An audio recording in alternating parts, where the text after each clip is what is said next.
Okay, so maybe I will get started in the interest of time. I know a few people may join a little bit later as we go through. Excited to welcome everyone here today to our virtual event for the PEGASUS Institute. My name is Camille Savrol and I'm the events director with the Institute. Before we get into today's event, I'd like to firstly acknowledge that the land I'm located on is the traditional territory of many nations, including the Mississaugas of the Credit, the Anishinaabe, the Chippewa, the Haudenosaunee, and the Wendat peoples, and it is home to many diverse First Nations, Inuit, and Métis peoples. We offer this acknowledgement as a stepping stone towards honoring the original occupants, a testimony to the oppression faced by Indigenous peoples, and our commitment to creating dialogues aimed at addressing such systemic injustice.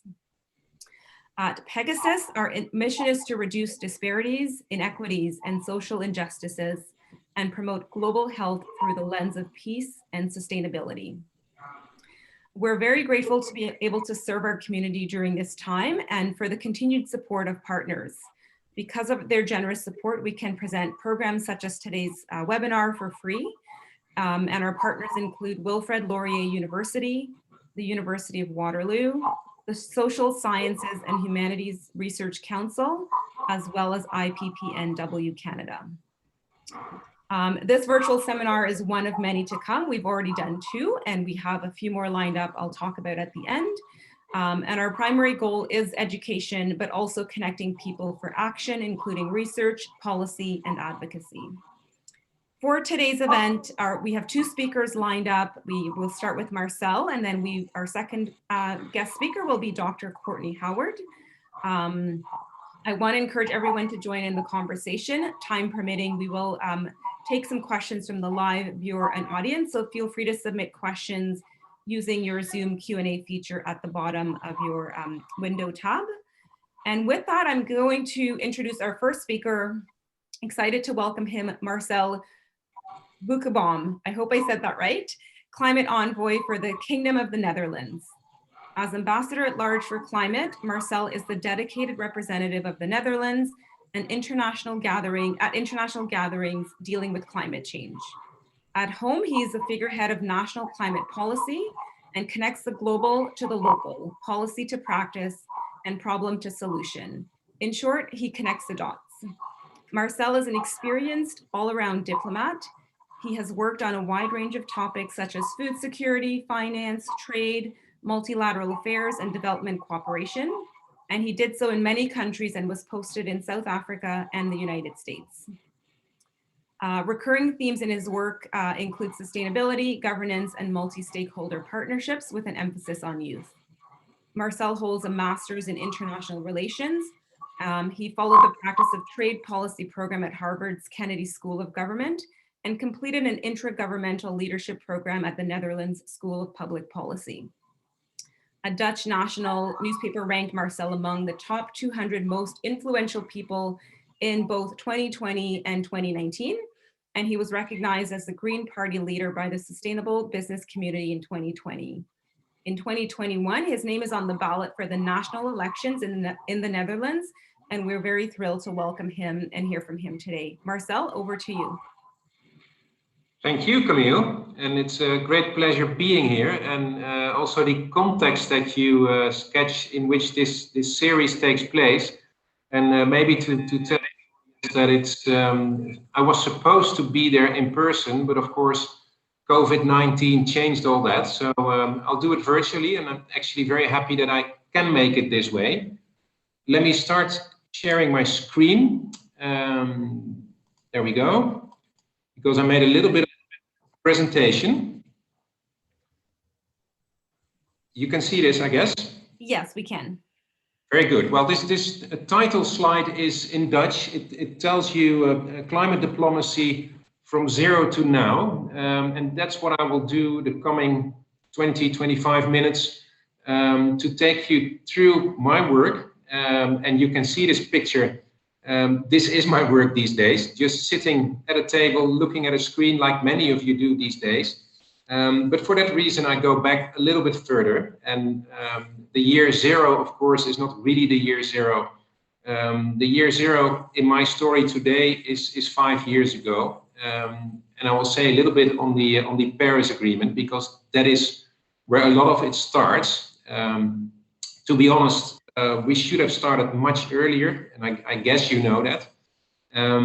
Climate science already told us 30, 40 years ago that there was a strong relationship between human behavior and global warming, and that if we wanted to change the course of that trend, that we had to change our own behavior and stop using fossil fuels. You know all about that.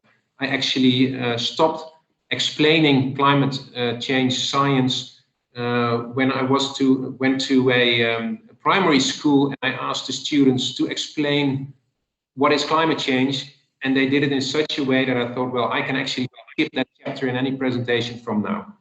Nevertheless, if you have questions later on that subject, I'm very happy to take them, but let me take you through my work as we go.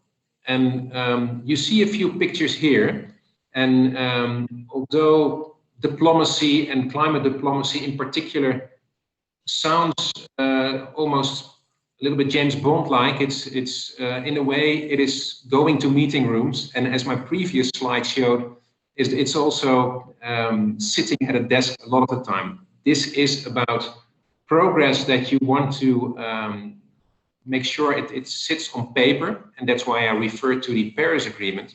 The Paris Agreement is in essence a 17-page document with all kinds of articles on it, on which countries negotiated for quite a while. But of course, it's much more. It is also the capture of a global mood and the connection, and that's what Camille said in the beginning, I connect dots. It's also the connection between the science, government agreements, behavior of citizens, involvement of the private sector and businesses, etc. So this is a subject that affects us all in whatever capacity we sit at the screen now. And my role in all that is to kind of push the boundaries even further. The goals we set in Paris are still relevant today, and I'll just quickly go over them. The three main pillars of the Paris Agreement are that mitigation goal, and that is a very difficult term for just saying that we want to limit global warming to a maximum of 2 degrees above pre-industrial levels, or rather strive for 1.5 degrees. That is what most people know of the Paris Agreement, but there's more to it. The second pillar of that agreement is that we have to adapt to the already changing climate, and still a little bit of that science. We have crossed the threshold of the 1 degree warming already, and in several parts of the world even more. In the part that I'm in, we actually tip the 2 degrees already. So it's indeed, it's going fast, and that is why that second pillar of the agreement, that adaptation goal, has to have quite a bit of attention as well. And perhaps you have followed the news earlier this week. There was a climate summit, a climate adaptation summit in the Netherlands. It just finished yesterday.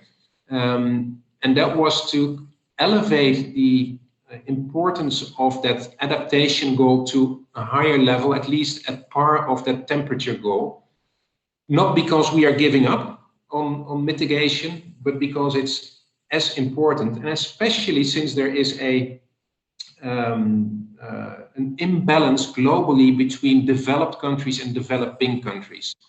Whereas developed countries have to do the most in mitigation, in stopping the use of fossil fuels, developing countries, poorer countries, are facing the consequences of climate change to a much larger extent than we actually do in the richer part of the world. So there is an element of inequity, but there's also an element of solidarity in there, including in that agreement that I'm talking about now. And that brings me to a third pillar. The third pillar of the Paris Agreement is the financial pillar. A lot of this has to be paid for, and of course many governments can do that alone, But again, I'm first of all referring to developing countries. They need help, and that is a promise that was made in Paris. But there is that Article 2.1c of the agreement, that third pillar, actually says that all financial flows have to be congruent with those other two goals. And that is a major task. And that is why I, as a diplomat, am also involved in talks with the financial sector, with the Treasury, because that is, in essence, the most influential article of the whole agreement. If we manage to actually change the course of financial flows, we might actually have a chance of reaching the goals of the Paris Agreement. You just see a few pictures here. It ranges from the EU on the top left corner to the G20 on the top right corner to a UN Conference of the Parties in the left bottom. And the bottom right as well, that is a huddle. That is where the real negotiations take place. And that is, of course, what we miss the most while sitting at home. The informal context between negotiators, between diplomats, between politicians. That is what worries me, and that what is perhaps stopping progress in a way. And then you might ask, but you do have that agreement already, so why do you still have to negotiate? Well, what we did in Paris was negotiate the framework. You could say we have built the framework for a global climate regime, but we still have to fill it up with all kinds of building blocks to actually build the societies and the economies of the future. So a lot of that still has to take place. I might go into that a little bit later if you're interested in that, because it's perhaps a bit too detailed for now. I'll just mention a few topics that I could go over. Geopolitics, I think, is relevant, especially since your part of the world is dominating the geopolitics in climate diplomacy a lot. When I first went to an international conference on climate change, that was the COP in Marrakesh, the year after the Paris Agreement was signed. It was in November 2016. During the conference, Donald Trump was elected, and that changed the dynamics in the conference a big deal. You can understand that. And the same happened just last week with the inauguration of Joe Biden, and me getting a new colleague in the United States again in the person of John Kerry. That helps a lot. A lot of progress on climate change and a lot of ambition raising that we still have to do hinges on the involvement of the bigger countries. Paris could be negotiated because the United States, the European Union, and China agreed on the way forward. If one of those three doesn't want to join for whatever reason, there is no progress. So that is why those elections in the United States were so important for climate diplomacy and climate politics. And then perhaps one more thing on the Paris Agreement. Already in 2015, when we signed the agreement, we knew that what the collective efforts, the collective plans of countries would do in real life would not be enough to reach those temperature goals. So we also agreed on what we call an ambition cycle. Every 5 years, countries have to submit new nationally determined contributions. That means that they have to submit new climate plans to the UN, and then the UN will calculate and add it all up to see whether we are actually bending the curve towards that 1.5 or 2 degree goal. And that was supposed to take place last year. COVID-19 ruined that calendar, of course, but still we have that obligation to ramp up our own ambition and to submit new plans. The European Union, and that is the context in which I work, already did so. The EU came up with a so-called Green Deal. It still has to be translated in an NDC, that acronym that I used for the plan that we have to submit to the UN. But that raised the bar considerably compared to 5 years ago, and that is the example we hope that convinces others to do that as well. Joe Biden has said that he wants to do that as well, and John Kerry just repeated that 2 days ago when he spoke to the conference in the Netherlands. So that gives us good hope that also others will follow, including Canada, of course. A few other things on this screen: influencing and a diplomatic toolbox. What can you do as a diplomat besides working on texts and agreements?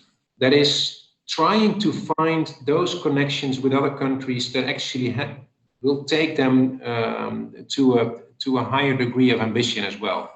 And why is that important? That is important because the Paris Agreement is a collective goal. The goal is binding for all nations together. There is no distribution mechanism or monitoring mechanism under that agreement. So you have to do it together. And that makes that we have to kind of hold each other and help each other to do that. And if a few big emitters don't join, they're not only affecting themselves, of course they do that because climate change affects us all, but they also have a negative effect on others. So there is an element of solidarity in there, but you have to find the connection with those countries, with some countries, to actually join others to still keep their promises as made in Paris. You see, that is a difficult and a fine balance, but still we have to work that way, and we do that in settings like what you see here. These are a few. Well, the first to the left is, of course, the New York Times of 2015, where you see a happy picture which illustrates that we do actually reach agreements, in this case, a landmark agreement, every now and then. But the two articles on the right, and Neil can read it, and perhaps a few others who are able to read Dutch can do that as well. But these are Dutch newspaper clippings of this week, telling us, first of all, will it work, diplomacy through the laptop? What does the world gain by having another conference? I can understand that skepticism. I can also understand that journalists ask those questions. Because it's not always visible what happens behind those screens, what happens in all those holes in which we do talk and negotiate and try to reach agreement.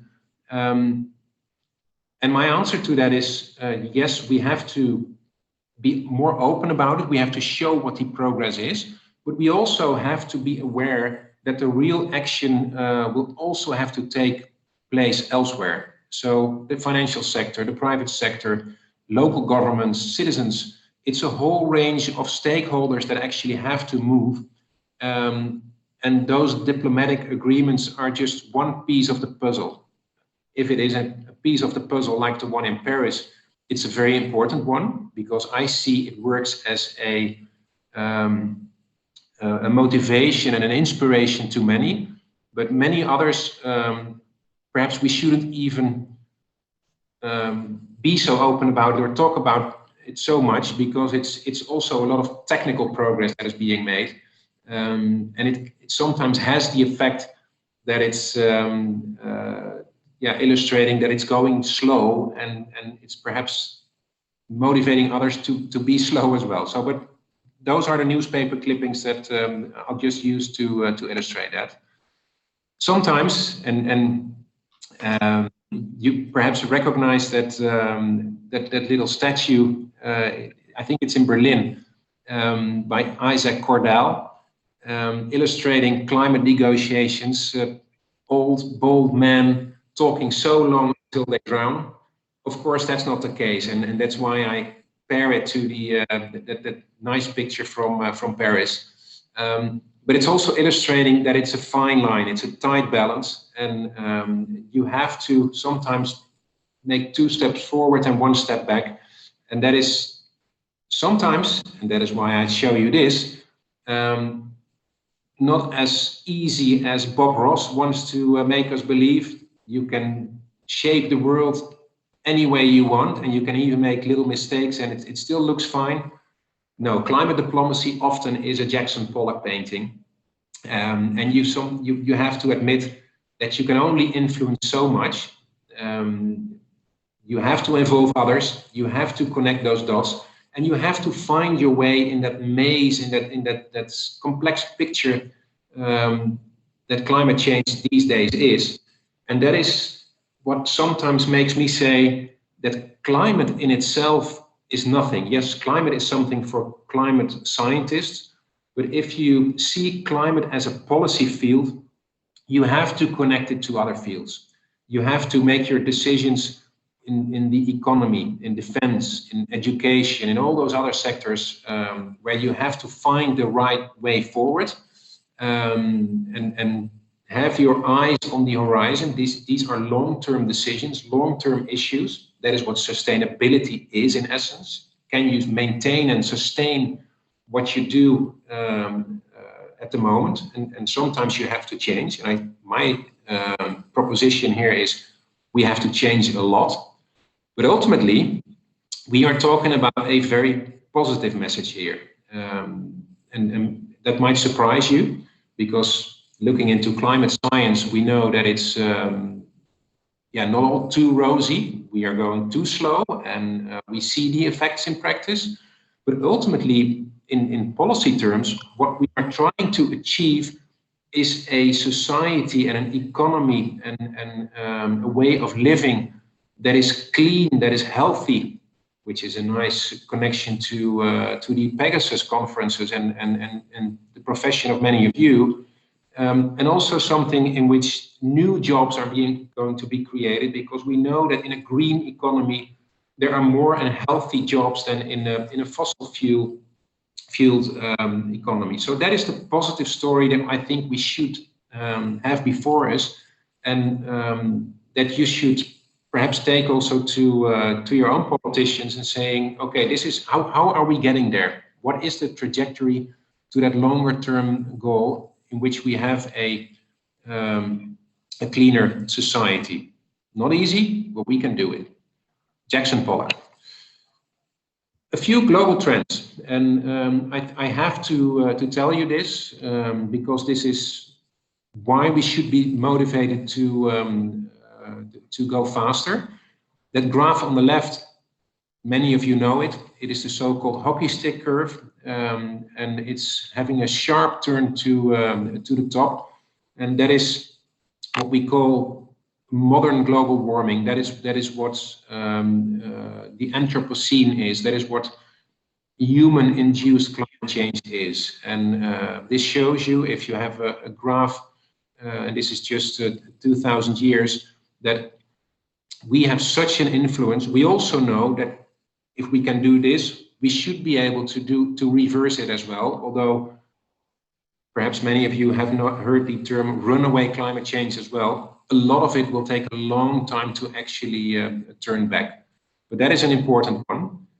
But at the same time, we are not talking about climate change alone. There is a strong connection to biodiversity loss.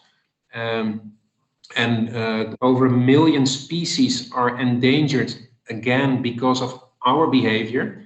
We have lost many species already.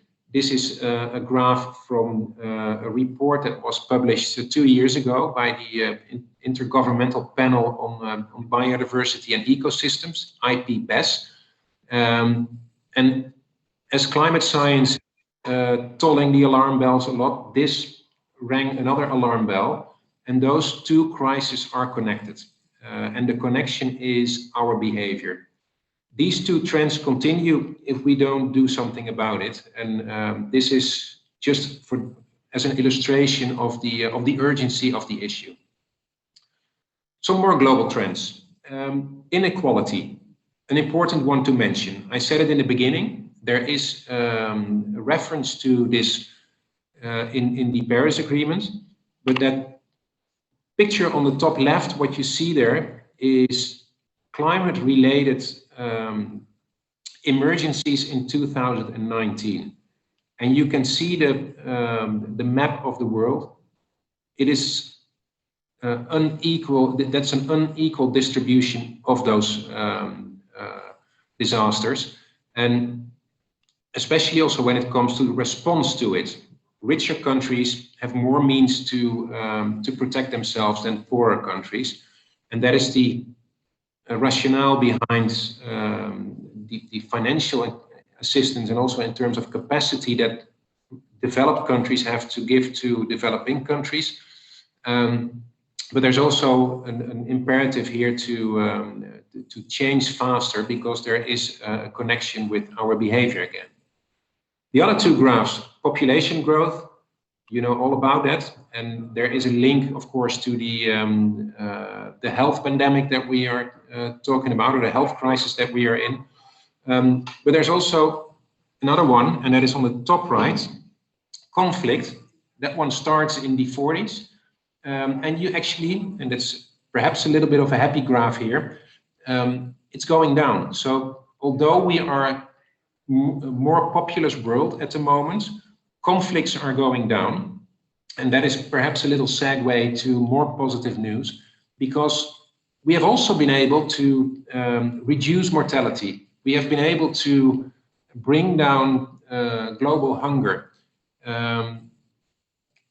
Equity has come up. So there are many positive stories to tell as well, but those are under threat by the other two trends that I mentioned at the same time. So we cannot sit back. We have to work on all 17 sustainable development goals. That is the agenda that could kind of foster those positive trends and change the course of the others. Oh. Just some more news of this week. Again, global trends. The UNDP just issued a report today. This is posted this morning on the website of the UNDP, and they tell us that in a global survey, and they polled over 1 million people worldwide, that they call for wide-ranging action, and that is a recognition of the fact that this is a crisis, that they also see that they have a role to play themselves, and that governments and businesses have a role to play. And the poll itself says that 60 to 70% of the population worldwide sees that. And that is, I think, a very positive foundation on which we can build for the decade to come. And the second one, that's another report, also of this week. As you perhaps know, this week the World Economic Forum is gathering for its annual meeting online again. And for that reason, the WEF always publishes its global risk report. And whereas 10 years ago, you would see on the top of that list terrorism, digital issues, financial crisis. Since the last several years, you see the green squares. It's all about extreme weather, climate action failure, human environmental damage, biodiversity loss, and of course this year, infectious diseases topping the list.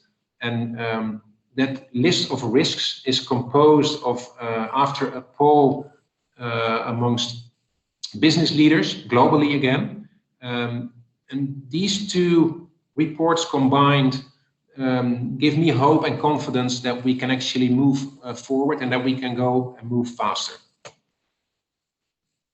Then something on, and I don't know how I'm doing in terms of time. I'm spending quite a lot of time already, so I'll speed up a little bit.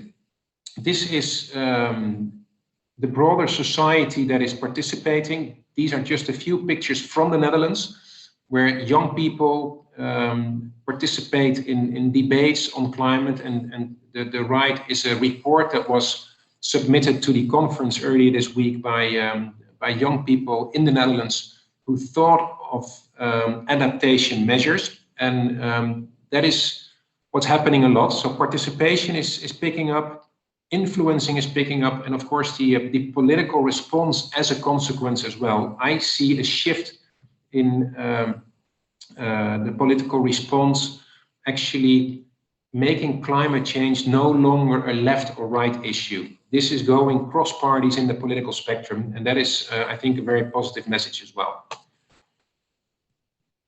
I'm skipping this because I said quite a lot on this already.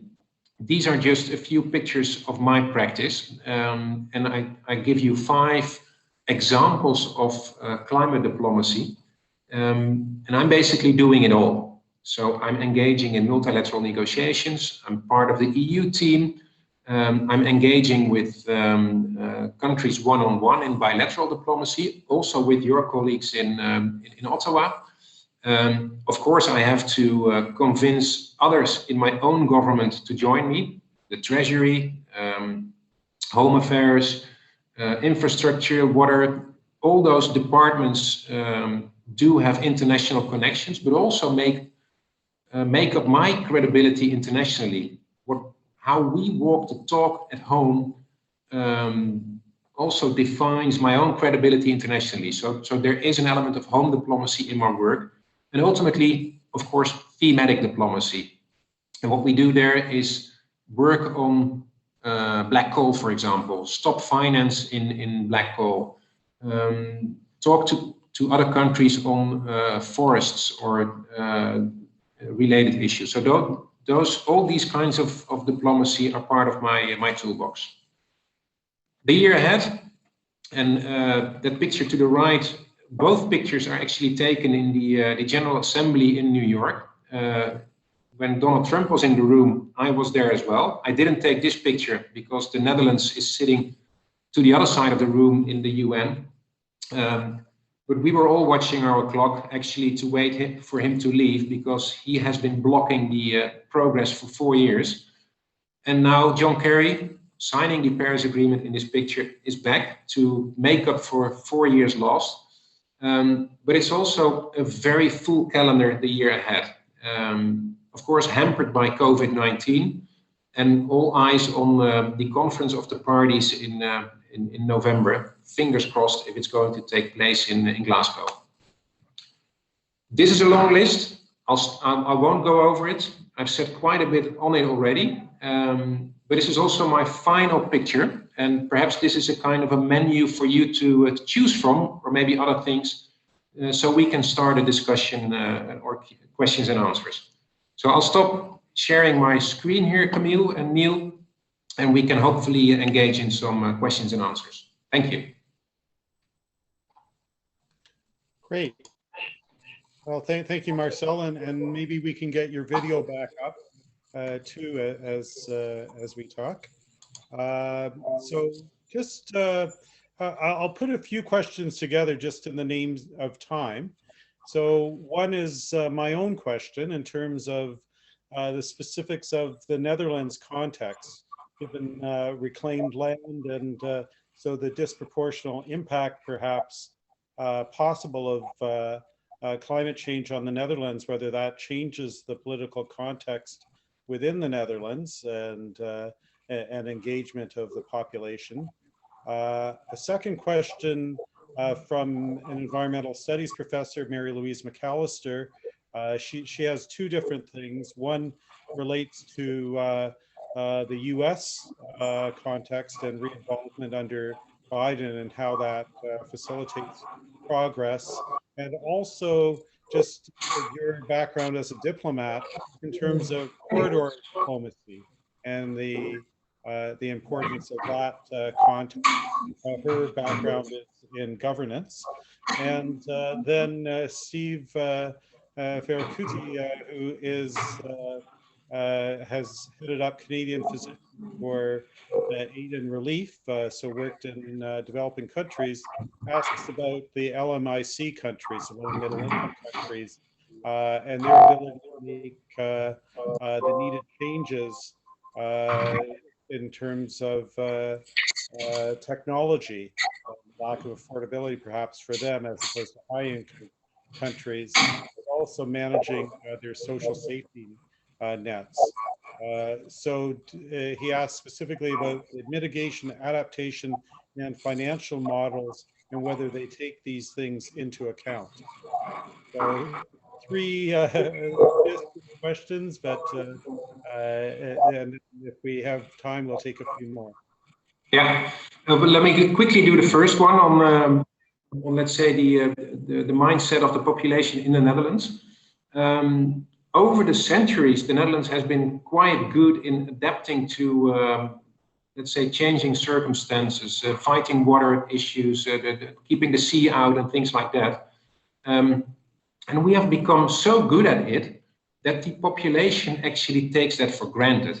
That's an interesting finding. The OECD did a peer review study a few years ago, and they labeled the Netherlands excellent in 6 of 7 categories when it came to water management, water governance. And one was poor, and that was water awareness. And that has to do with the fact, ironically, that we are so good at it. So that is an interesting find, I think. And so there's always an imperative to involve society and involve people to climate change action, but all countries have a different background. On the United States, I think I said a few things on that already. Very important that they are back at the table. But as with everybody, walking the talk is important. And if the Biden administration is not successful in changing its own climate policies and its climate politics because of a non-willing Congress, because of other difficulties, its credibility internationally is also at stake. So that is, I think, important to realize. And that is the same in Canada, of course. We see, and I'm in no position to point fingers because there's elements of this in the Netherlands as well. But we see a difference between Canada's international appearance and what they say, and also domestic interests and what's happening in, for example, the tar sands in Canada. And those two do not always go well together. But still, we find Canada on our side when it comes to climate diplomacy, and I think that makes good partners because we also can relate to our own domestic difficulties. And then the third issue is the situation in developing countries. Also on that subject, an interesting, or actually several interesting reports were issued just recently, also in the run-up to that climate conference in the Netherlands. One was on climate finance. And as you know, rich countries promised to get $100 billion together from 2020 on annually to help developing countries in their climate policies, both adaptation and mitigation. And those reports were critical. We are not reaching that target.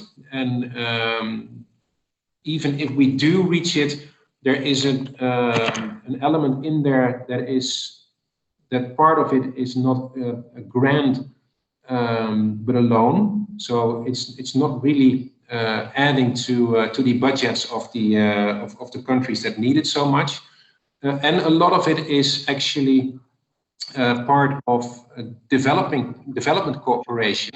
So it's risking to push out other programs. So that whole field needs to get more attention, and many countries actually have to live up to their promises on climate finance. Okay, great. So thank you for that. There are a couple of other questions.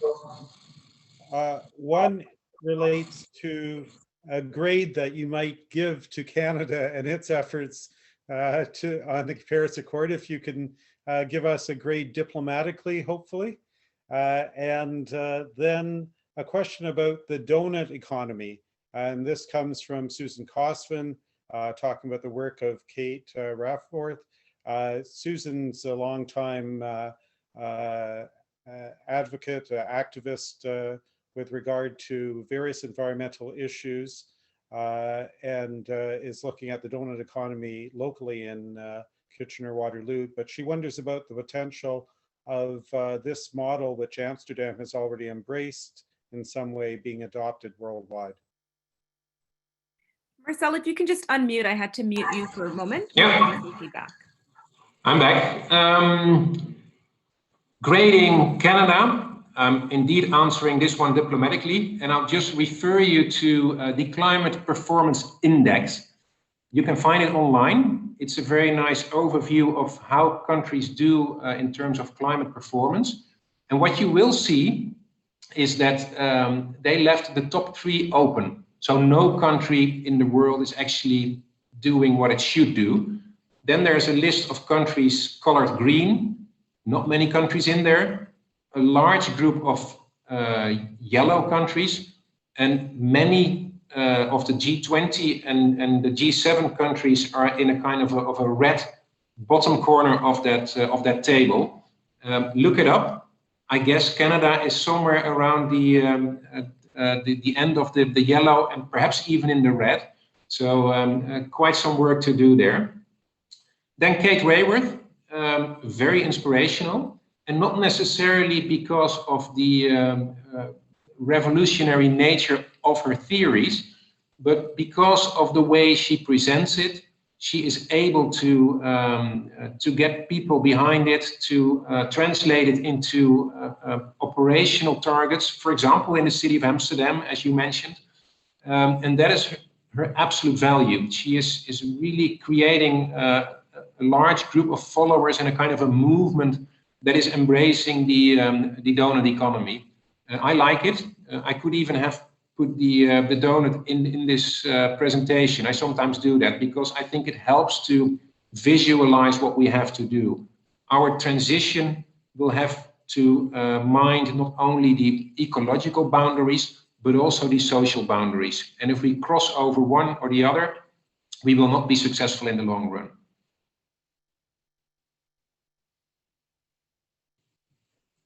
Yeah. Or maybe, Neil, then I have to move on. Yes, no, we appreciate this. Thank you for your time, and thank you for giving up an evening too, your time for us in Canada. We have a number of people online whom you may have known when you look at the list of attendees. So they have, some of them haven't seen you in this role. So I think that they are thanking you, but the rest of us really appreciate your the information you've shared. We also wish you luck in the coming elections in the Netherlands, and so hope to continue conversation with you in future. Thanks. Thank you. And as I said in the beginning, I was supposed to come to Canada. I couldn't make it now, but maybe one other time. And then PEGASUS, Waterloo, Ontario will of course be on my mind. And if it's not for professional purposes, I'll just come for a family visit. So thank you. It was good seeing you. Excellent. Thank you. And bye-bye. So bye for now. And good luck, Courtney, with following up. Yeah. So now we'll go back to Camille, who will introduce our next speaker. But thanks again, Marcel. Most welcome. Perfect. We are excited to welcome our next speaker, Dr. Courtney Howard, who's going to talk to us around planetary health emergencies, everything from COVID to climate, whatever we can cover in 45 minutes. Dr. Howard is an emergency physician in Canada's subarctic, and if that doesn't keep her busy enough, she is also the first female president of the Canadian Association of Physicians for the Environment, otherwise known as CAPE, in the PEGASUS community. Courtney led the 2017 to 2019 Lancet Countdown on Health and Climate Change briefings, for Canadian policymakers and was the 2018 International Policy Director for the Lancet Countdown. Dr. Howard has researched menstrual cups and wildfires and led policy work and advocacy regarding eco-anxiety, movement building, active transport, plant-rich diets, divestment, carbon pricing, coal phase-out, and hydraulic fracturing. She sits on the board of the Canadian Medical Association, the editorial advisory board of the Lancet Planetary Health, and the steering committee of the Planetary Health Alliance. She is a busy person. As chair of the advocacy committee of the WHO Civil Society Working Group on Climate Change and Health, she's helped launch a health recovery initiative that gained the support of 2/3 of the world's healthcare professionals. And then she ran for leadership of Canada's Green Party, finishing 3rd. She has now hopped back into medical advocacy and policy work, and we are so honored and thrilled for her to make time to speak to the PEGASUS group today. Welcome, Courtney. I'll hand it over to you. Thanks very much, and thanks for having me. It worked out well. I'm in the Emerge here. Air Canada just recently stopped flights to Yellowknife, so we're having to do all sorts of crazy things as we try to get people up to town. But he arrived, the plane was on time, and so here I am, and really a pleasure to be with you and to catch the end of the last speaker's presentation. It's a big year for the climate, and I think what is going to be really challenging for healthcare practitioners is that we really need to bring it on both fronts this year. We need to be coping with COVID in our local context, whatever it may be, at the same time as we really, really need to add our voice to the climate debate, because as Marcel was saying, it's a year where we really need to be increasing our ambition. And he was telling us how, from a diplomatic perspective, some of the tools in their toolbox aren't as sharp as they usually are, because they're missing that element of corridor diplomacy. And actually, as he was presenting, there was Doug Nottebrook, who's the locum who arrived today, does a lot of work with the ICRC. He was in the room, and we were having a little discussion. Well, how much more do you think you get done when you're in the room than when you're not in the room? And we figure it's somewhere between 2 and 10 times as much if you're able to pull people over in a corridor. So how can we as a health community help amplify the game of these climate diplomats who are trying to get so much done this year? And so we'll chat about that as we go. So this is a picture that I took as a locum myself about 10 years ago now, and I was flying between Inuvik and Aklavik. So this is the Mackenzie River Delta. That's the Mackenzie River there. And it was during freeze up, so about November. This is one of the most epic rivers in the world.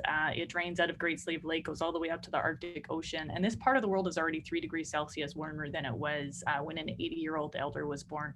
So this is at the junction of Inuvialuit, Gwich'in, and Dene territory. And Indigenous people who live there very much depend on food from the land as a main source of protein. So you can imagine that as the ice becomes less stable, it makes for decreased safety of ice-based travel with food security consequences, mental health and cultural consequences. And really, it's where I learned about climate change and health for the first time. And it was one of these times where you do a lit review, and it was right after the Lancet had come out with its 2009 report that said that climate change is the biggest health threat of the 21st century. And I had just finished training at McGill, and I was like, wait a second, I just spent my 20s learning about the biggest health emergencies. What do you mean you missed the biggest one, really? And I looked up, and I think in many contexts, you could do a lit review like that and then talk to people around you and have people be unconcerned. But I happened to read it right at ground zero of climate change. And so instead I got stories from hunters saying, oh, things have changed immensely since I was little. Entire lakes are being kind of disappeared as permafrost underneath melts and they leak down, trees are tipping over. And so really it's highly motivating in terms of being a resident of the North and a doctor for these populations. And that's how I ended up kind of getting in on the ground floor of climate change and health work about 11 years ago now. So I believe that at this moment of concurrent planetary health emergencies, we need to really reframe our entire view of health. when I went to school, I really thought that health happened inside healthcare structures, like where I'm sitting right now. And, you know, I'm still very proud of the work that I do in the emergency department, but I see things very differently. And I think it's important for us to preserve both health and health systems for us to all change our frame. So this is a paper I published in the Lancet Planetary Health in September. These images are in the supplement, so you can go and download this image. And this is how I often refer to basically the overall frame now as a planetary health nest frame. So I now view overall health as being supported by ecological determinants like soil, climate, water as the necessary underpinning. And if that's all going well and things are pretty stable and we have focused resource, that gives us the sort of wherewithal to create social and political systems that build the social and structural determinants of health, things like income, housing, those elements we talk about now more now than when I went to school. And if that's all going well and we have really well-educated people and intact logistical supply chains, that gives us the opportunity to build and staff and supply the immensely complex structures where we conduct our acute healthcare work. And it's very humbling when you do a lit review, and I did this with the help of Trevor Hancock, who is very well known within planetary health and public health a couple of years ago. And across studies, across countries, we figured that about 20% of overall health status comes from healthcare. And so really, this is a planetary health frame. And the reason I like to start with this is that it makes it very clear that not only does, for instance, water have its own determinant on health? You know, you get thirsty, maybe wildfires are more likely. But in order for us to even have a hospital, everything underneath needs to be going well. So when doctors say to me, Courtney, like, you need to stop talking about climate change. You're very bright, but stop talking about climate change. I'm like, climate change is going to underpin. It's going to make it difficult for us to do our actual jobs in the hospital. And that's why you as a doctor need to care about this. And so how can we communicate this? I'd really encourage everybody who's taking this on to be very, very attentive to the mental health impact of the information itself. For a long time, I couldn't figure out why people who I knew had been trained in evidence-based analysis and conversation weren't immediately swayed by my arguments. You know, I've always done things in a very well-referenced way. And then I finally realized that it was making them feel sad. Is making them feel sad, sometimes angry, sometimes guilty. And anytime we have those emotions, we want to kind of turn away from a problem.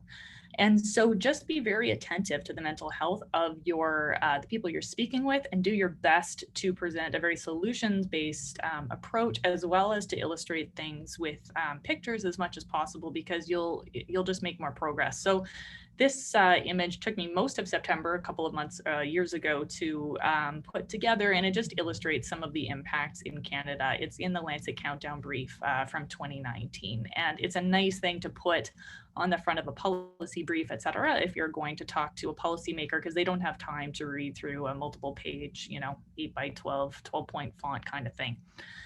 And so let's just sort of back up pre-COVID, so about 15 months ago now. Where were we? Well, at the time, I felt like things were pretty acute. This was when Greta Thunberg was leading these 500,000 person marches.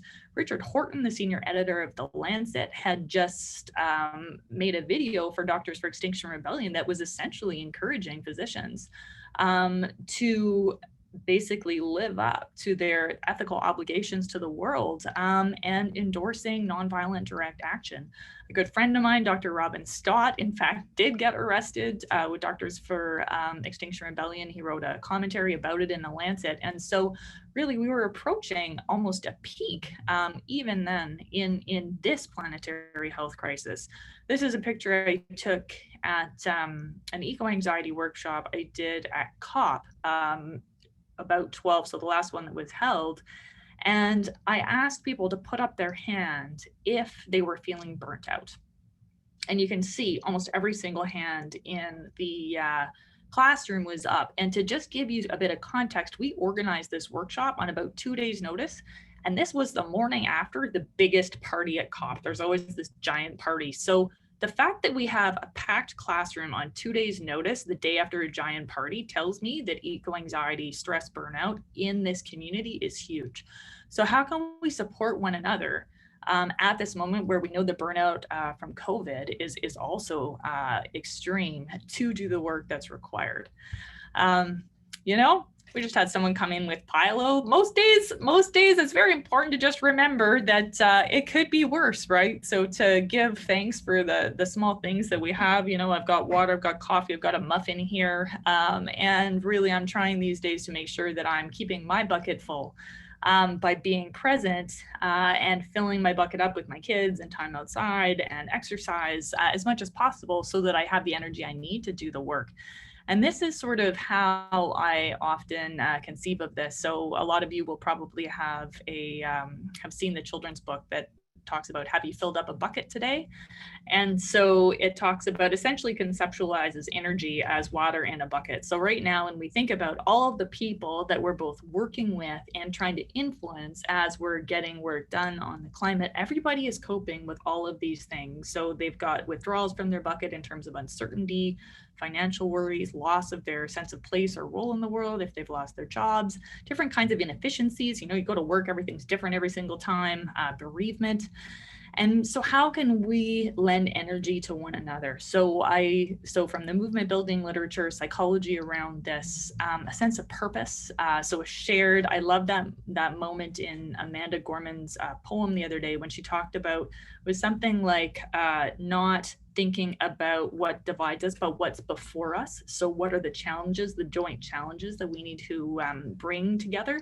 Thinking about our motivations, there's a lot of different emotions we can use to motivate each other. And we've just saw an outgoing president who is very, very much somebody who motivated with fear. I think that at this moment, with everybody really, struggling for various reasons, it's really, really important to be calling to the warmer emotions, calling to love, calling for a desire to take care of one another with these two joint planetary health emergencies. Patience, being patient with people, everybody's sort of personal life is just different. Their childcare might not be quite where it usually is. Sometimes people are having sleeping, they may be more cranky. So just really, I'm trying in all the spaces I'm in to essentially assume good intent. And I find that gets me very far, because generally speaking, people don't mean anything by what, a sort of cranky word. It's just they're coping as best as they can, bringing humor to different situations and offering practical help when it's possible. And really, like, why are we even talking about this in a presentation about planetary health emergencies? It's because essentially we have the technical solutions. What we have now is a people getting along and doing things together challenge. And so we really need to be taking all of this into account in our actions with one another. And when you think about it, this is an incredible moment. I'm sure many of you have read The Shock Doctrine, and she makes so clear, Naomi Klein, about how very much change is possible at a moment of instability. She talks about how really when things have been disrupted, it's all of the ideas that have been laying around that have a chance to be implemented. Well, we got plenty of ideas in the climate space. And so this is when we really need to be pushing.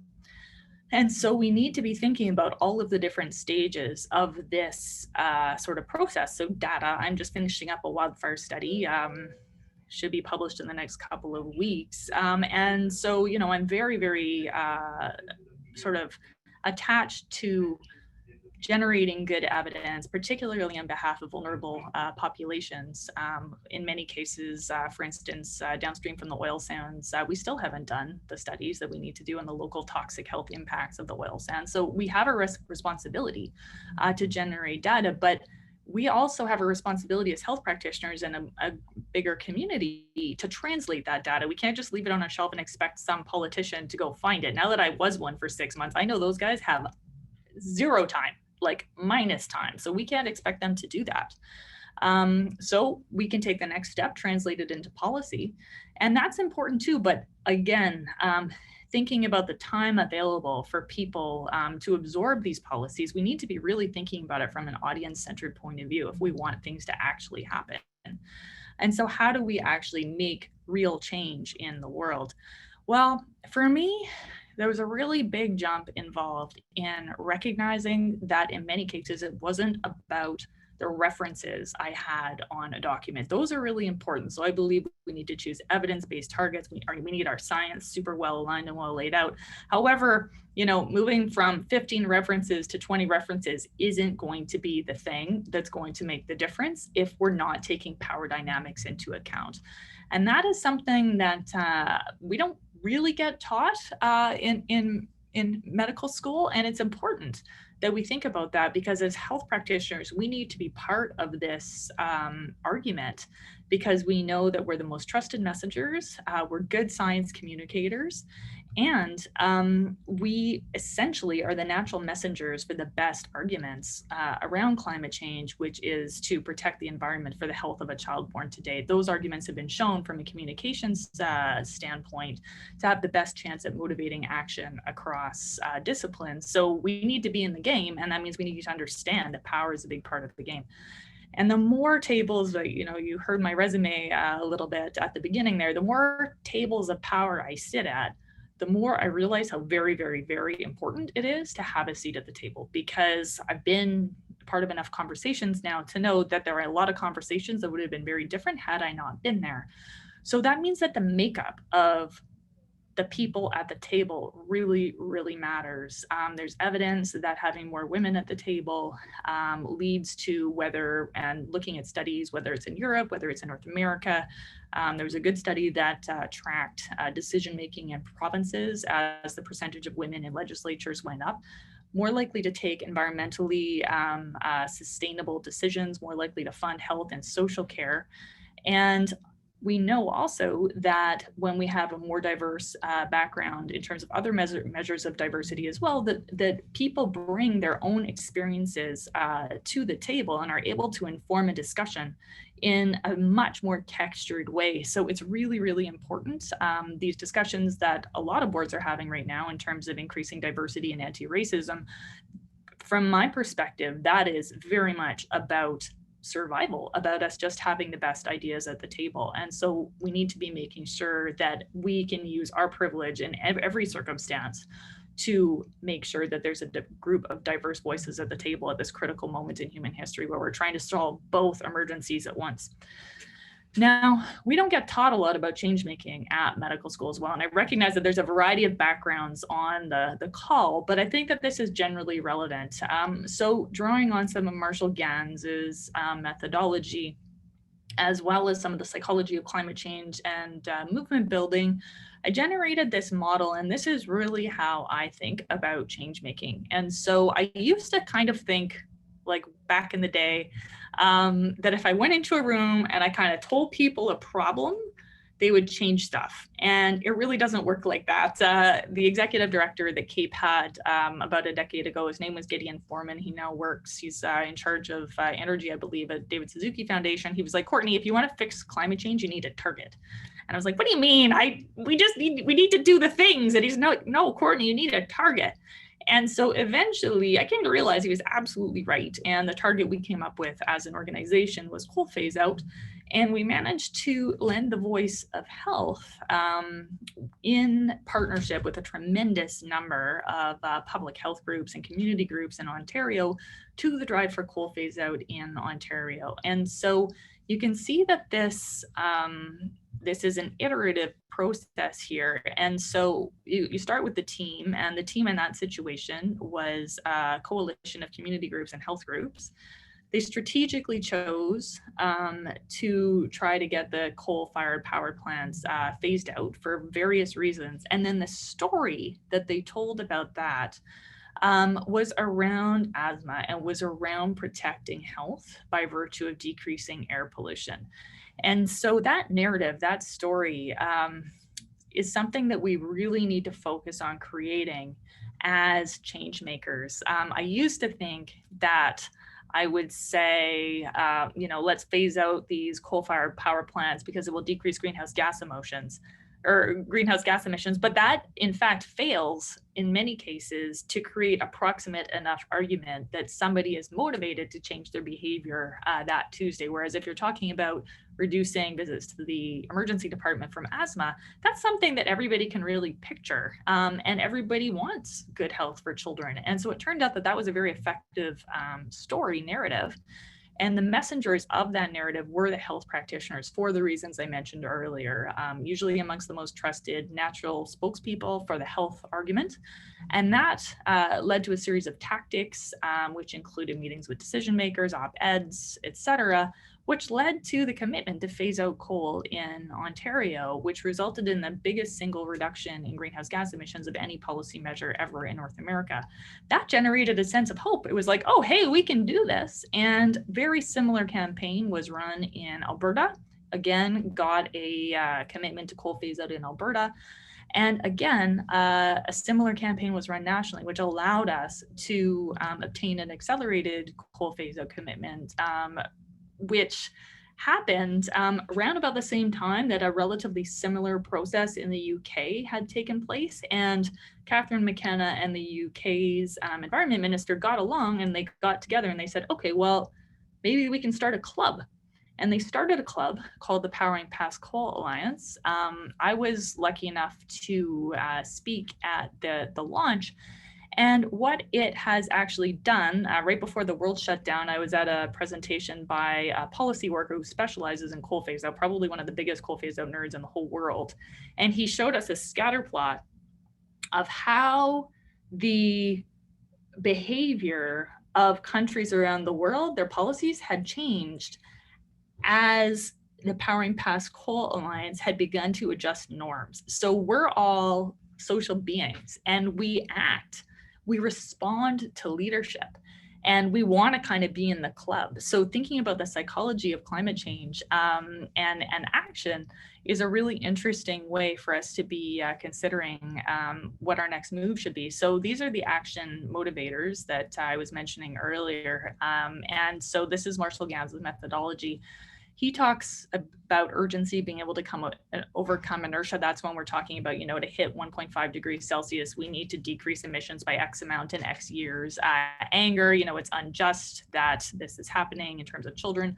Hope, solidarity, and you can make a difference. So I've been spending a lot of time over the last couple of months thinking about hope, about the importance of solidarity, about gathering in groups like this to support one another and also decrease the courage barriers involved in speaking out on this kind of thing and in telling stories of successes, as I just did, to help emphasize this YCMAD, which is you can make a difference, and to be really thinking about these things very explicitly as I do my work.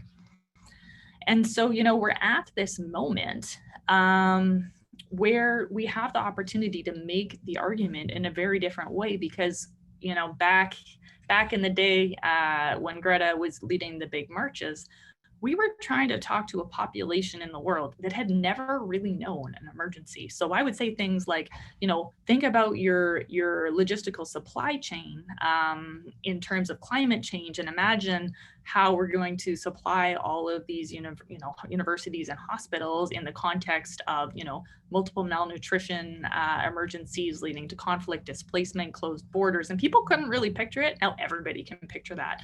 And so we had a world, it's been disrupted. The Lego blocks are all on the floor, and we have an opportunity to put that back if we can influence in the right way. And talking about the planetary health emergency of COVID in terms of its status as a zoonotic infection is a way to connect the dots, because we know that climate change drives changes in habitat. And we know that these spillover events where an animal is in new proximity to humans are what generates and is most likely to generate future pandemics.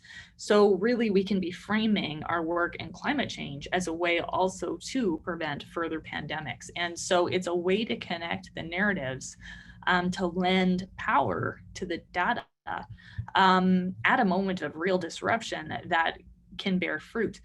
And we're seeing people upping the ante in their personal work. So I think a lot of us recognize that like we are at a peak of opportunity and risk right now. And so I'm seeing a lot of people find their courage. So somebody as an example who really is doing this, Tim Takaro. So I've worked with Tim for years in terms of, calling for health impact assessments into various resource extraction projects, writing reports with him. And he essentially was part of every aspect of the consultation process behind the TMX pipeline. He essentially almost did a health impact assessment on his own time because the one that was done was so inadequate. And finally, in the summer, in the face of continued building of the TMX pipeline, he was like, look, I'm going to get up in a tree and I'm going to sit there for a week and block construction. And so that's where he's acting. And so I think that the spectrum of action for us to take advantage of this moment is really broadening.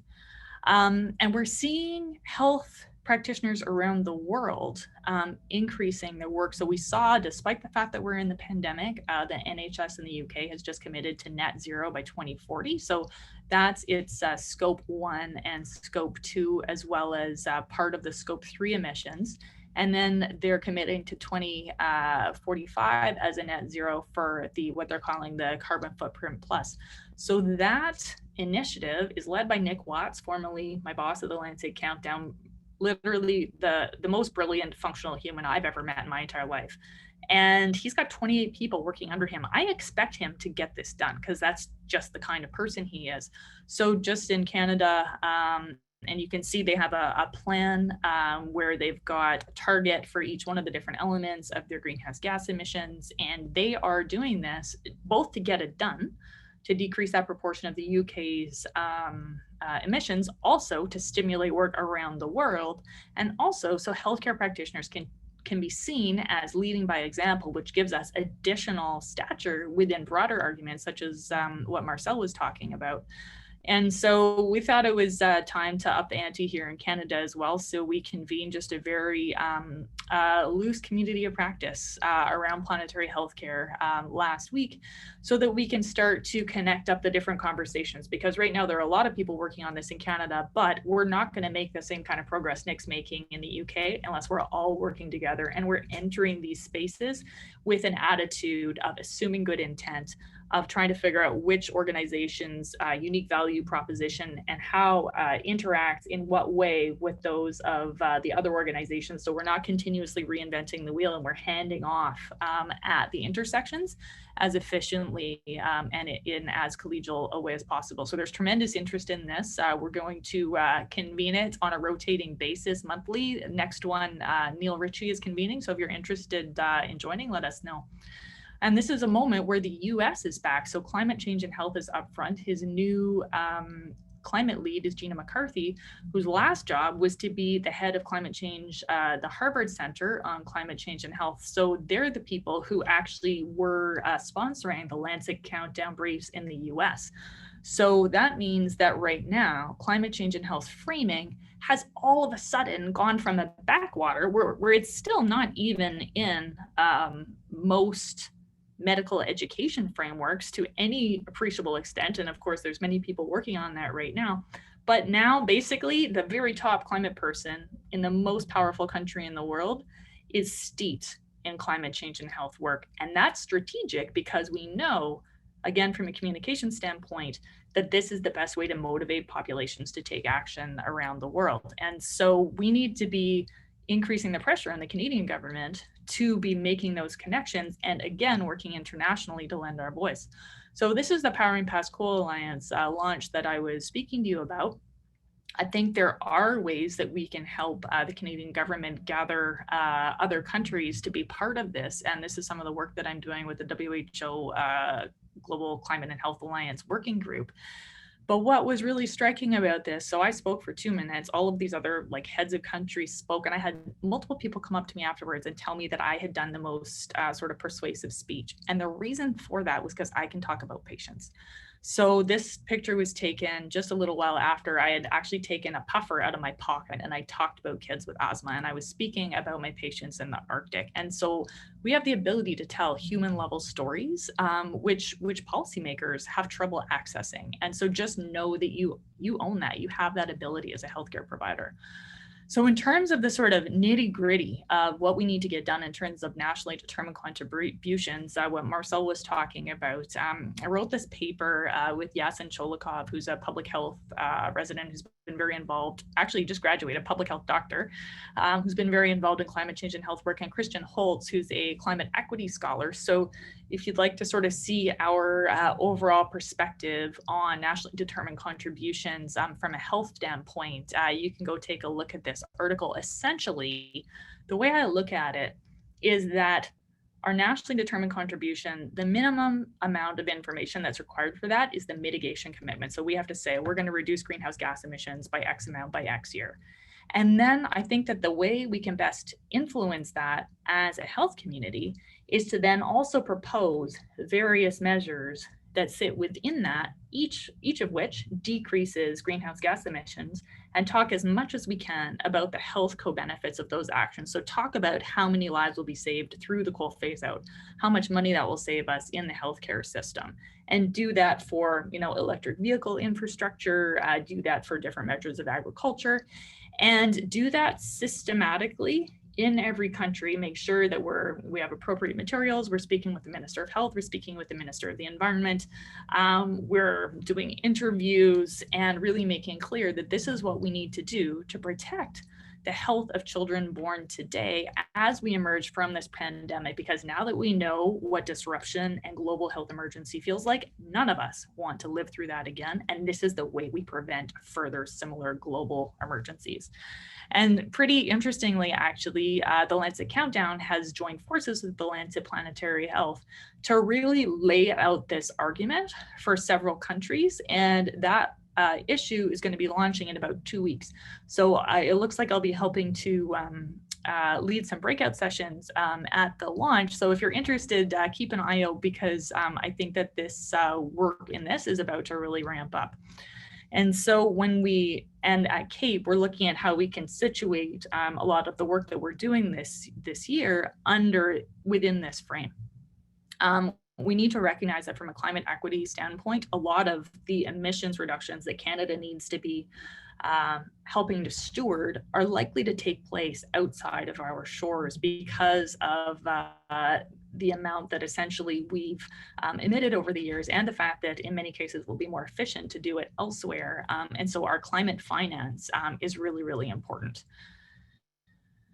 And this is all within the context of the conversation around decolonizing global health. When I was a graduating medical student, I thought that global health meant that I had to leave Canada, and I did. I went to work with Doctors Without Borders, and again, I'm very proud of the work I did with them.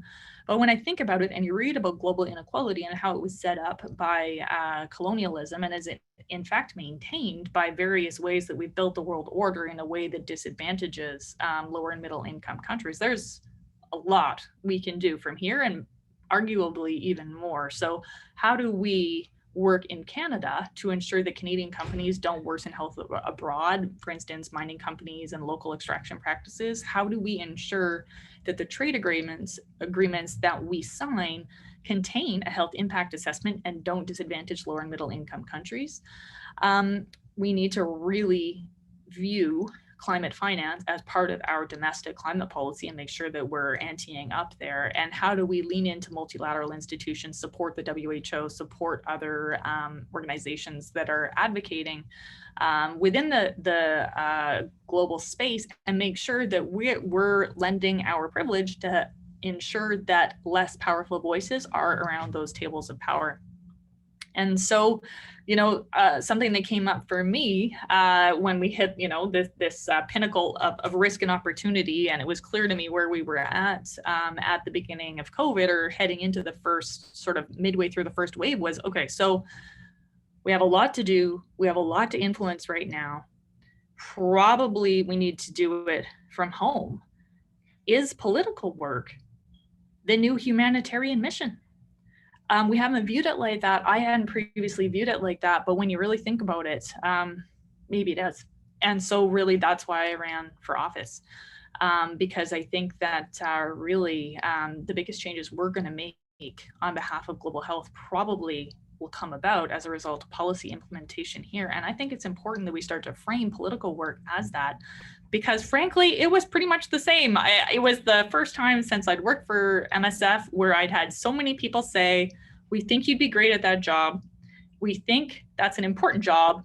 And we really hope as your friend, you don't do it. Because it's your time, again, much like in humanitarian work, isn't your own. There are stresses on family life, etc. So how can we support and celebrate people who do this work? And I believe that many people on the call did help me feel that way and welcome that in a way so we get the best people coming into the space.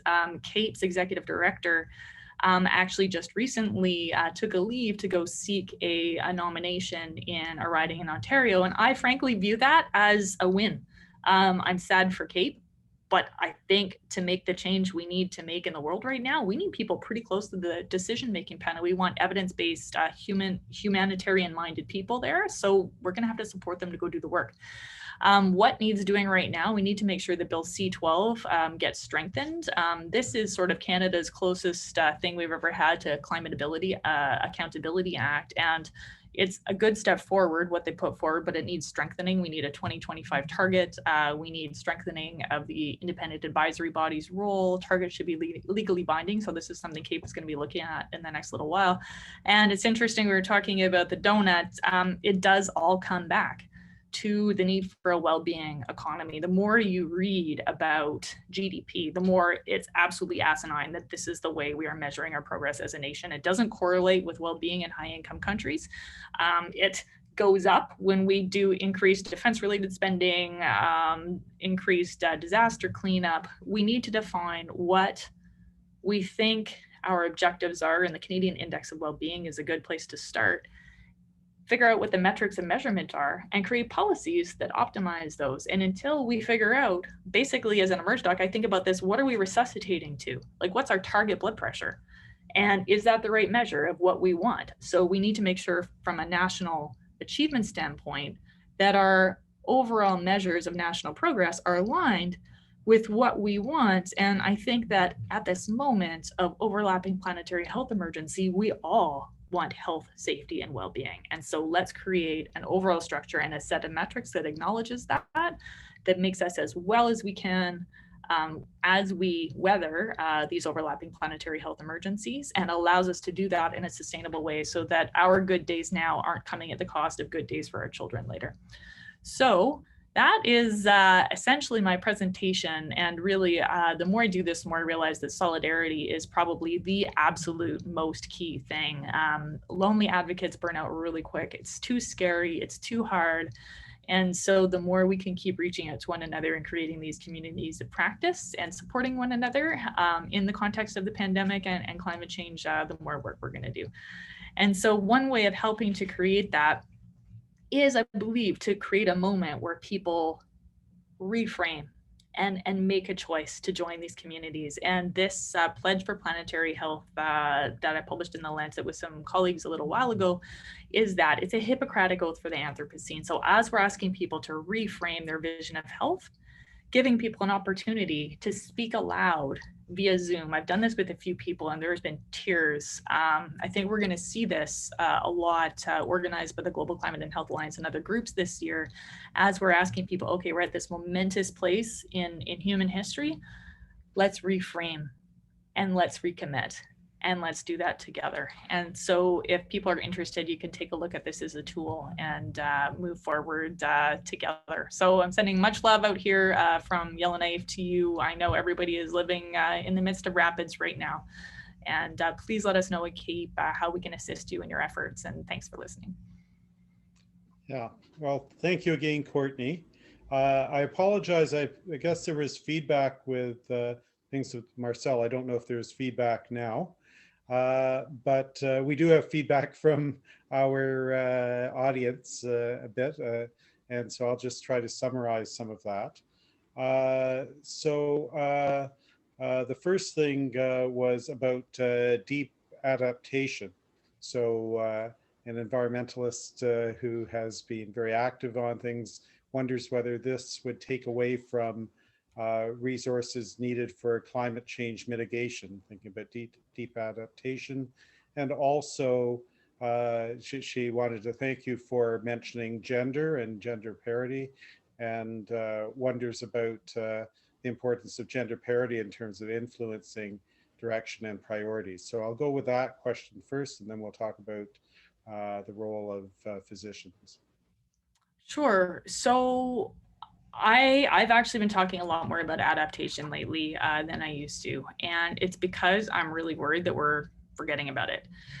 This new hospital that we have here is the biggest infrastructure investment the NWT has ever made. It cost more than our bridge to the south. It's a P3 partnership, and over the course of the summer, all of our operating room sterilization packs were coming out wet. And so we had to cancel a tremendous number of operating time. And after flying up consultant after consultant after consultant, the best answer people have so far come up with, and maybe we'll come up with something different, but this is where we're at right now, is that we built the hospital for the precipitation and temperature patterns of last century. And we had the second wettest summer ever in the NWT this summer, and the humidity level was just way higher. And so they think that that's why our operating room ended up being canceled and our sterilizers weren't coping. And so when you think about the fact that the Canada's Changing Climate Report, which came out about 1.5 years ago, shows that we're going to be 2 degrees Celsius warmer than a 1986 to 2005 baseline here in Canada as a whole by 2040 to 2050, regardless of what we do now in terms of emissions. You know, we have 20 years to envision that and prepare for it. And every single time I show that graph, like this is one of the rare presentations I've given lately where I haven't shown that graph. Every single time I show it, everybody looks surprised. And I think it's because we've been giving a very important message around mitigation for a long time, but the message sometimes ends up coming out as, if we don't decrease greenhouse gas emissions abruptly, bad things are going to happen. Instead of, we are now committed to a certain amount of climate disruption. And so we need to prepare for that at the same time as we're decreasing greenhouse gas emissions so that we can maintain a plateau after that we'll be able to cope with. And we need to make sure that we're giving both of those messages. So I'm actually starting most of my presentations now with adaptation and moving to mitigation after that. That has to do with this wildfire project that that will be coming out soon. It's essentially an adaptation focused project. And the thing is, you know, I think one of the reasons we don't like talking about that is, again, because of the mental health burden associated with it. But really, one of the messages that came through very clearly in the qualitative analysis that we did was that the people who felt prepared felt way happier. And so preparation not only does good, but it feels good. So I actually think that likely we'll find that the more we talk about adaptation, the more empowered we're going to feel.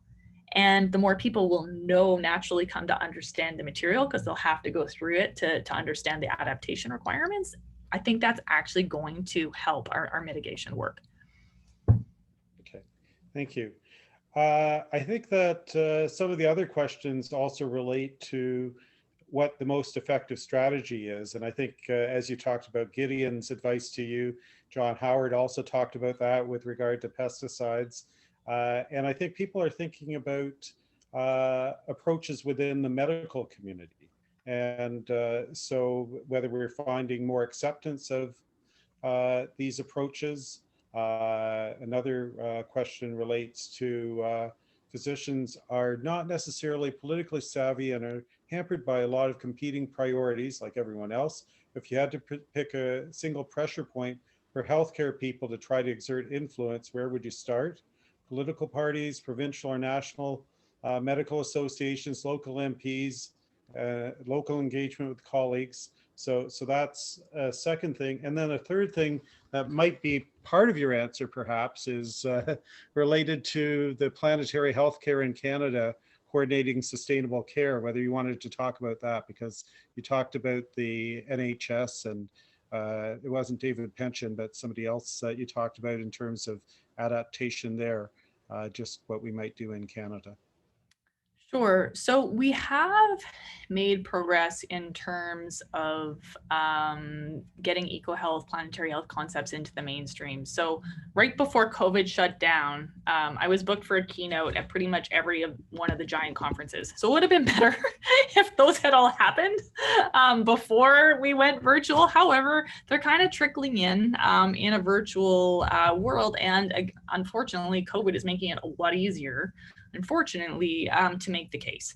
And so I'm finding a great degree of openness. And so we actually just passed a strategic plan at the Canadian Medical Association that includes climate change and health. You may have seen in your newsletter that came out last week, the confirmation that the divestment resolutions that we passed in 2015 will also be applied to the sale of MD Financial. And so they're just actioning that right now. So that's $2.6 billion more funds that now the global health community has committed to divest. So we should be proud of that. The Canadian Federation of Nurses Unions passed a series of resolutions about 2 years ago that lent very strong support to climate and health action. The Canadian Nurses Association has also been focused on this. Canadian Public Health Association is very much on board. Canadian Federation of Medical Students Associations, super active. And so really, we're getting more and more contact with other groups. And so I think we can feel that, yes, progress is being made.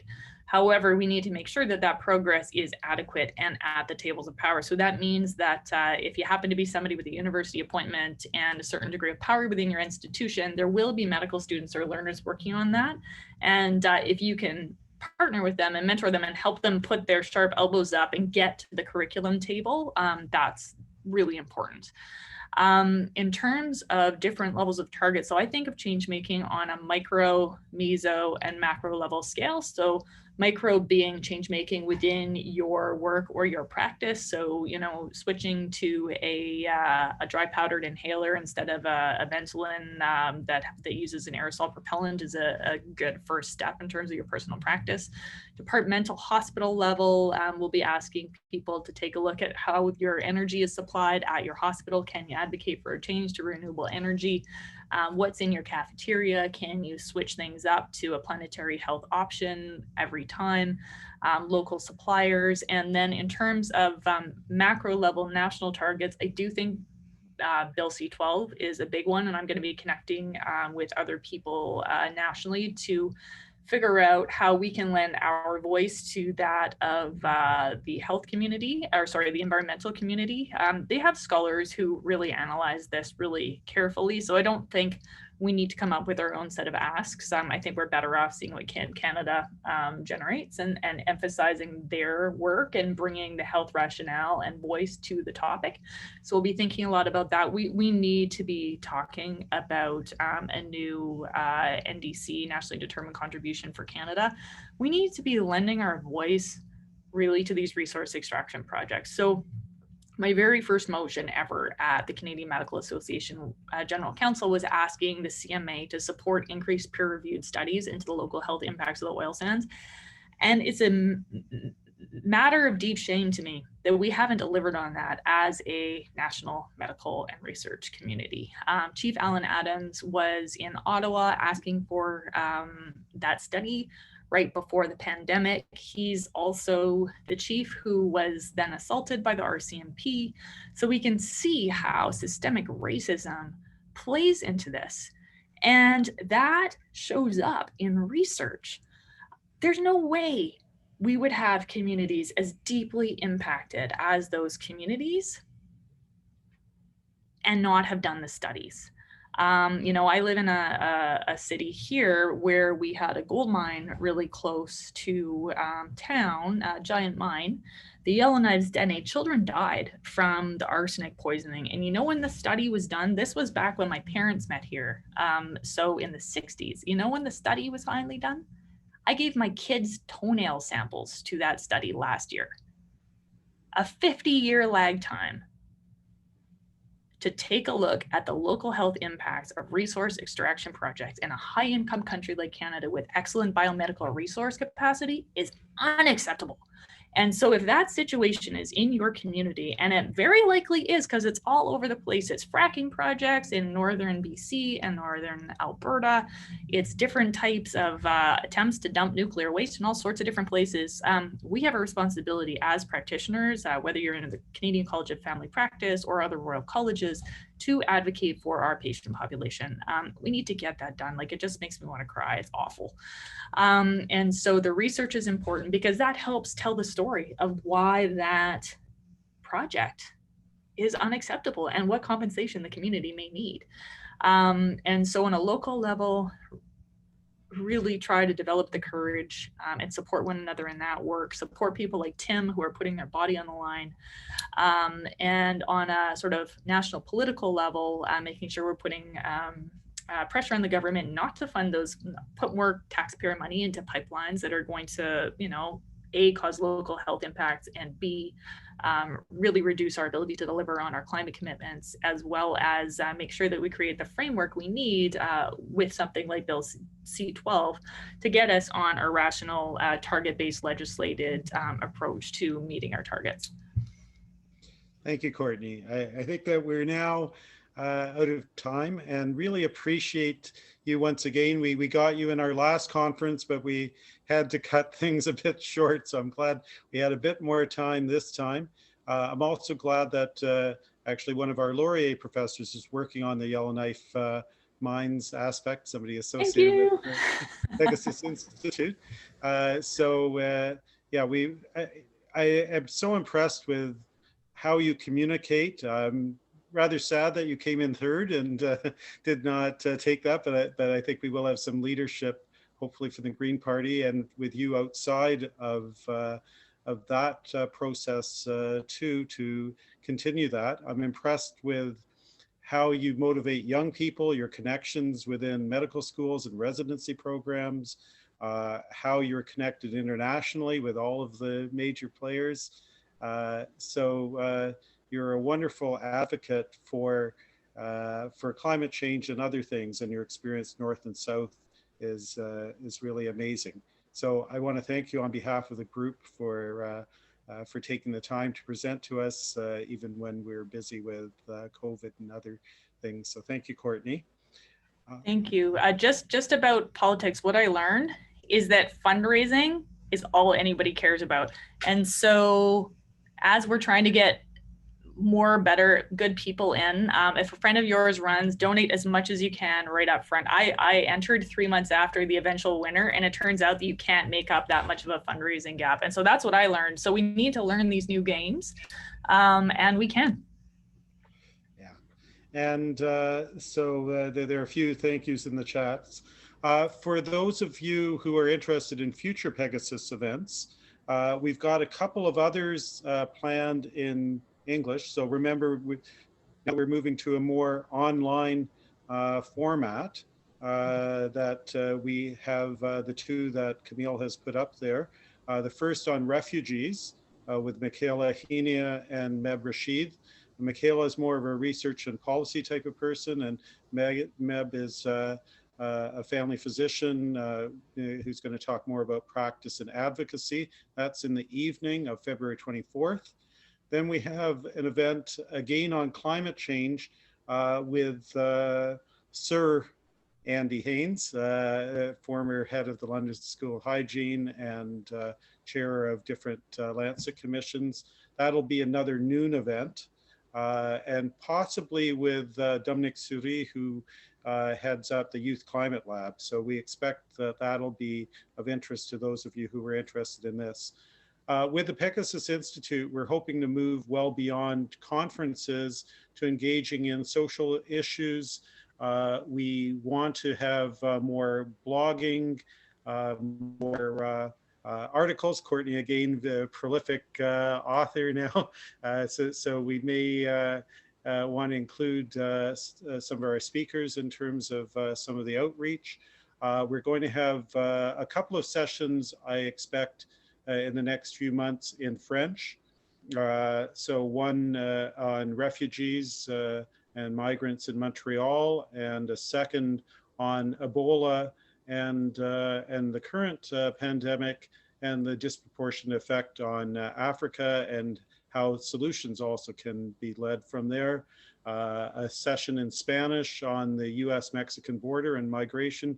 So a lot of issues that might be of interest to you. So we hope that you continue to be engaged with us. And once again, thanks to Courtney and Marcel, and stay healthy, stay safe, and let's take care of each other. Bye for now.